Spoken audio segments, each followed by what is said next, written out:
আসসালামু আলাইকুম রহমতুল্লাহি ওবারাকাতু। প্রিয় দিনী ভাই ও বোনরা, সবাই কেমন আছেন? আশা করি আলহামদুলিল্লাহ অনেক ভালো আছেন। আর আমার জন্য দোয়া করবেন। আর আপনাদের দোয়ার কারণে এক শুক্রবারে আমি কোনো না কোনোভাবে মর্মান্তিকভাবে একটু আহত হয়েছিলাম। আমার চেহারাতে ক্ষত হয়েছিল, তো 2টা সেলাই লাগছে। তো এটা একটা অ্যাক্সিডেন্ট। আল্লাহ তালা আলহামদুলিল্লাহ আমাকে সুস্থতায় হেদায়েতে নসিবা তৈবা দান করছে আপনাদের দোয়ায় এবং আমার মা বাবার দোয়ায়, আমার উস্তাদদের দোয়ায়।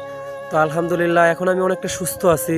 তো আজকে পবিত্র জুমা পড়ে এসে, ফরজ নামাজ পড়ে এসে, নামাজগুলো শেষ করে এসে আলহামদুলিল্লাহ আমি ভাবলাম যে না, আপনাদেরকে একটু জানিয়ে দেই যে আমি একটু সুস্থতার সাথে আলহামদুলিল্লাহ আছি।